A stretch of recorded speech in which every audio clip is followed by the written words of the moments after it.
പ്രിയപ്പെട്ടവരെ, എല്ലാവർക്കും സ്ട്രെയിറ്റ് ലൈനിൻ്റെ പുതിയൊരു എപ്പിസോഡിലേക്ക് സ്വാഗതം.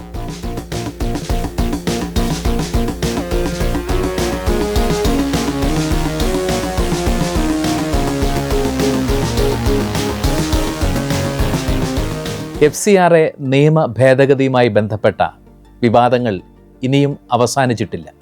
ക്രൈസ്തവ സഭകളുടെ പ്രതിഷേധ സ്വരങ്ങളെ കണക്ക് കൊടുക്കാനുള്ള മടിയാണെന്ന് ഉള്ള കാരണം പറഞ്ഞ് അടിച്ചമർത്താനുള്ള ശ്രമങ്ങൾ പല ഭാഗത്തുനിന്നും ഉയരുന്നുണ്ട്. യഥാർത്ഥത്തിൽ കണക്കുകൾ എന്നുള്ളത് ഈ പുതിയ നിയമ ഭേദഗതിയുടെ ഒരു വിഷയമേ അല്ല. കാരണം ഓരോ വർഷവും ഡിസംബർ 31 മുൻപ് വരവ് ചെലവുകളുടെ കൃത്യമായ കണക്കുകൾ കേന്ദ്ര ആഭ്യന്തര മന്ത്രാലയത്തിന് സമർപ്പിക്കാതെ അടുത്ത വർഷത്തേക്കുള്ള FCRA ലൈസൻസ് ലഭിക്കുകയില്ല എന്നുള്ളതാണ് യാഥാർത്ഥ്യം.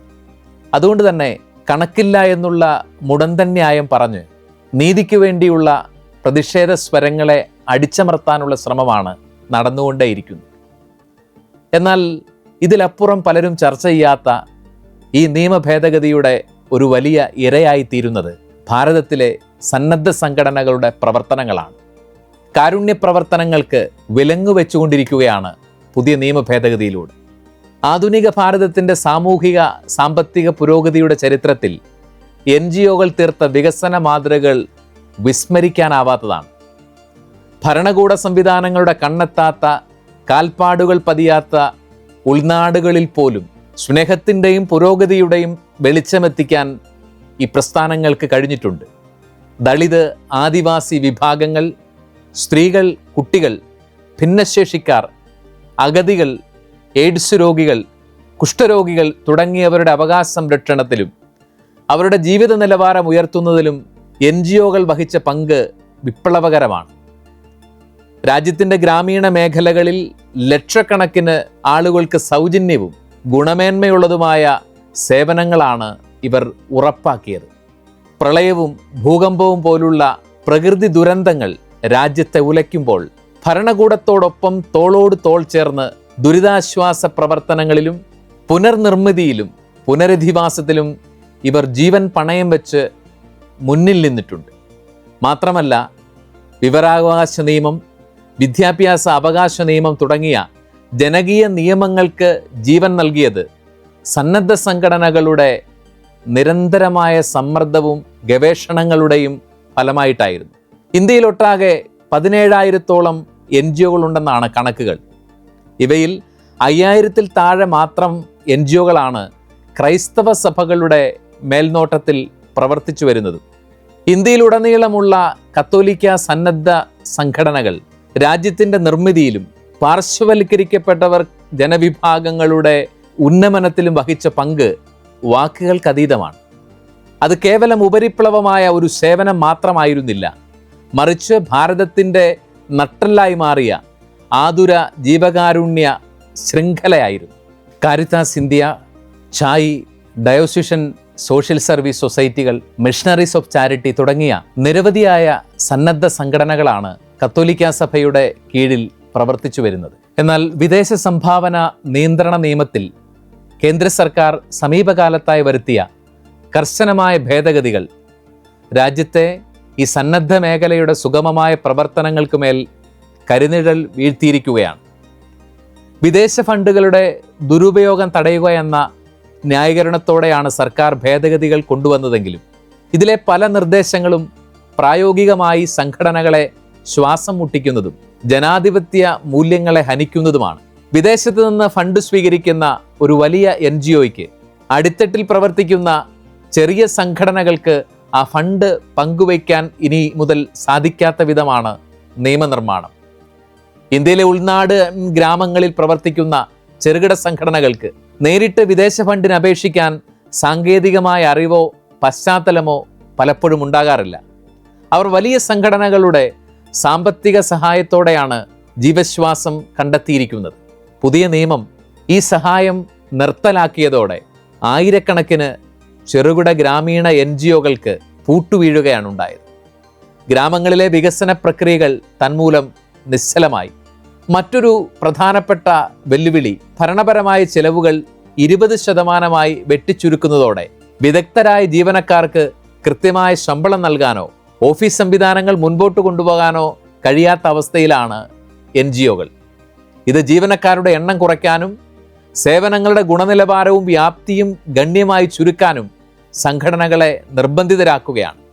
ഇന്ത്യയുടെ ഏത് കോണിൽ പ്രവർത്തിക്കുന്ന സംഘടനയായാലും വിദേശ സഹായം സ്വീകരിക്കാൻ ന്യൂഡൽഹിയിലെ സ്റ്റേറ്റ് ബാങ്ക് ഓഫ് ഇന്ത്യയുടെ പ്രധാന ശാഖയിൽ മാത്രമേ അക്കൗണ്ട് തുറക്കാനാവൂ എന്നുള്ള ഒരു നിയമം പ്രായോഗിക ബുദ്ധിമുട്ടുകളുടെ മലവെള്ളപ്പാച്ചിലാണ് സൃഷ്ടിക്കുന്നത്. ഇതിൻ്റെ ഫലമായി കോടിക്കണക്കിന് രൂപയുടെ വികസന പദ്ധതികളാണ് പാതി വഴിയിൽ നിലച്ചുപോയത്. ലൈസൻസ് റദ്ദാക്കപ്പെടുകയോ പുതുക്കാതിരിക്കുകയോ അല്ലെങ്കിൽ സ്വയം ഉപേക്ഷിക്കുകയോ ചെയ്യുന്ന സംഘടനകളുടെ വിദേശ ഫണ്ടും അതുപയോഗിച്ച് നിർമ്മിച്ച സ്വത്തുക്കളും സർക്കാർ നിയമിക്കുന്ന ഒരു ഡെസിഗ്നേറ്റഡ് അതോറിറ്റിക്ക് കീഴിലാകും എന്നുള്ളതാണ് നിയമ ഭേദഗതിയിലെ ഏറ്റവും ഭീകരമായിട്ടുള്ള വ്യവസ്ഥ. ഈ സ്വത്തുകൾ പിന്നീട് വിൽക്കാനോ മറ്റ് സർക്കാർ സംവിധാനങ്ങൾക്ക് കൈമാറാനോ ഉള്ള പൂർണ്ണമായ അധികാരം സർക്കാരിലാണ്.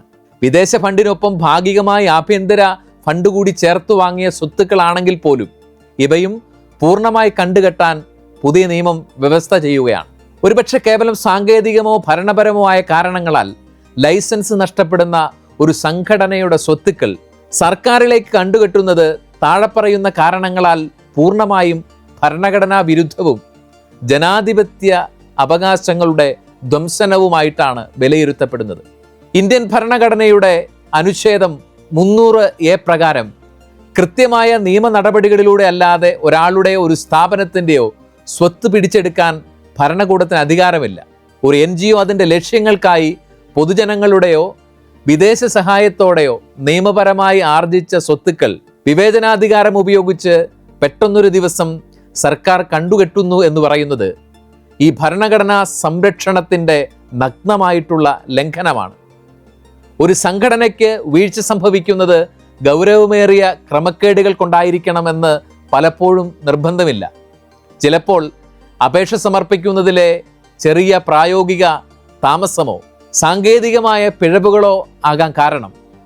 ഇത്തരമൊരു ചെറിയ ഭരണപരമായ പിഴവിന് ലക്ഷക്കണക്കിന് ആളുകൾക്ക് തണലായ ആശുപത്രികളും വിദ്യാലയങ്ങളും ഉൾപ്പെടുന്ന വലിയ ആസ്തികൾ പിടിച്ചെടുക്കുന്നത് അങ്ങേയറ്റം ക്രൂരവും അന്യായവുമാണ് എന്നുള്ളത് തിരിച്ചറിയേണ്ടതുണ്ട്. കുറ്റത്തിൻ്റെ വ്യാപ്തിയും ശിക്ഷയും തമ്മിൽ ഇവിടെ യാതൊരു തുല്യതയുമില്ലെന്ന് വ്യക്തമാവുകയാണ്. ഈ സ്വത്തുക്കൾ തിരികെ നൽകണോ വേണ്ടയോ എന്നത് കോടതികൾക്ക് പകരം സർക്കാർ ഉദ്യോഗസ്ഥരുടെ അഥവാ ഡെസിഗ്നേറ്റഡ് അതോറിറ്റിയുടെ തികച്ചും വ്യക്തിപരമായ തീരുമാനത്തിന് വിട്ടു നൽകിയിരിക്കുകയാണ്. സ്വതന്ത്രമായൊരു ജുഡീഷ്യൽ പരിശോധനയ്ക്ക് മുൻപ് തന്നെ സ്വത്തുക്കൾ ഉദ്യോഗസ്ഥ മേൽനോട്ടങ്ങൾക്ക് മാറ്റാനുള്ള അനുവാദം നൽകുന്നത് സ്വാഭാവിക നീതിയുടെ പരസ്യമായ ലംഘനം കൂടിയാണ്. വിദേശ ഫണ്ടിനൊപ്പം പ്രാദേശികമായ സംഭാവനകൾ കൂടി ചേർത്തുകൊണ്ടാണ് പല സംഘടനകളും കെട്ടിടങ്ങളും മറ്റ് വികസന പദ്ധതികളും ആവിഷ്കരിച്ചിട്ടുള്ളത്. വിദേശ ലൈസൻസ് റദ്ദാക്കപ്പെടുമ്പോൾ തന്നെ അവയ്ക്കൊപ്പം ആഭ്യന്തര ഫണ്ടുകൾ കൂടി ഉൾപ്പെട്ട മൊത്തം സ്വത്തുക്കൾ സർക്കാർ കണ്ടുകെട്ടുന്നത് ഇന്ത്യൻ പൗരന്മാർ ആ സംഘടനയിലൂടെ രാജ്യത്തിന് നൽകിയിട്ടുള്ള സേവനത്തെയും ആ സംഘടനയുടെ വിശ്വാസത്തെയും അവരുടെ നിക്ഷേപത്തെയും തട്ടിയെടുക്കുന്നതിന് തുല്യമാണ്. വിദേശ ഫണ്ടുകളുടെ ദുരുപയോഗം തടയുക എന്ന ലക്ഷ്യത്തിനപ്പുറം ഈ സ്വത്ത് കണ്ടെത്തൽ വ്യവസ്ഥ സന്നദ്ധ സംഘടനകളെ ഭയത്തിൻ്റെ നിഴലിൽ നിർത്താനും അവരുടെ സ്വതന്ത്രമായ ശബ്ദത്തെ അടിച്ചമർത്താനുമുള്ള ഒരു ആയുധമായിട്ട് മാറുന്നു എന്നുള്ളതാണ് യാഥാർത്ഥ്യം. വിദേശ സഹായത്തോടെ നടന്നിരുന്ന സൗജന്യ ശസ്ത്രക്രിയകൾ, ഡയാലിസിസ് കേന്ദ്രങ്ങൾ, വിദ്യാഭ്യാസ കേന്ദ്രങ്ങൾ, ആതുര ശുശ്രൂഷ കേന്ദ്രങ്ങൾ എന്നിവയെല്ലാം ഇന്ന് കടുത്ത സാമ്പത്തിക പ്രതിസന്ധിയെ അഭിമുഖീകരിക്കുകയാണ്. സർക്കാർ സംവിധാനങ്ങൾക്ക് ഒറ്റയ്ക്ക് ഈ ശൂന്യത നികത്താൻ കഴിയില്ലെന്നിരിക്കെ ഈ നിയമങ്ങളുടെ ആത്യന്തികമായ ഇരകൾ രാജ്യത്തെ ദരിദ്രരും പാർശ്വവൽക്കരിക്കപ്പെട്ടവരും സാധാരണക്കാരുമായ ജനവിഭാഗങ്ങളാണ്. സുതാര്യതയും ദേശീയ സുരക്ഷയും ഉറപ്പാക്കാൻ നിയമങ്ങൾ ആവശ്യമാണെന്നതിൽ തർക്കമില്ല. എന്നാൽ നിയമത്തിൻ്റെ അമിതമായ നിയന്ത്രണങ്ങൾ രാജ്യത്തെ ഏറ്റവും വലിയ ജനകീയ പങ്കാളിത്ത പ്രസ്ഥാനങ്ങളെ തളർത്താൻ ഇടയാക്കരുത് എന്നുള്ളതാണ് ഓർമ്മിപ്പിക്കാനുള്ളത്. ജനാധിപത്യത്തിൻ്റെ കാവലാളുകളായും പാർശ്വവൽക്കരിക്കപ്പെട്ടവരുടെ ശബ്ദമായും പ്രവർത്തിക്കുന്ന സന്നദ്ധ സംഘടനകളെ ശ്വാസം മുട്ടിക്കുന്നത് ആധുനിക ഭാരതത്തിൻ്റെ സമഗ്ര വികസനത്തിന് കനത്ത തിരിച്ചടിയാണ്. സന്നദ്ധ മേഖലയെ ഒന്നാകെ സംശയദൃഷ്ടിയോടെ കാണാതെ രാജ്യപുരോഗതിയിലെ പങ്കാളികളായി കണ്ട് നിയമങ്ങളിൽ പ്രായോഗികമായ ഇളവുകൾ വരുത്തുകയാണ് ഭരണകൂടം ചെയ്യേണ്ടത്. ദരിദ്രരും പാർശ്വവൽക്കരിക്കപ്പെട്ടവരുമായ ആളുകൾ ഇന്ത്യയിൽ ഉള്ള കാലത്തോളം സന്നദ്ധ സംഘടനകളും അവയിലൂടെ നിർബാധം നടന്നുകൊണ്ടിരിക്കുന്ന കാരുണ്യപ്രവർത്തികളും ഈ രാജ്യത്തിന് ആവശ്യമാണ്. സന്നദ്ധ സംഘടനകൾക്കൊന്നാകെ വിലങ്ങു വീഴ്ത്തുകയും അവയെ ഭയത്തിന്റെ കരുനിഴലിൽ നിർത്തുകയും ചെയ്യുന്ന പുതിയ നിയമനിർമ്മാണങ്ങൾ യഥാർത്ഥത്തിൽ കാരുണ്യത്തിന് വിലങ്ങുവെക്കുന്ന ക്രൂരതയാണെന്ന് പറയാതെ വയ്യ.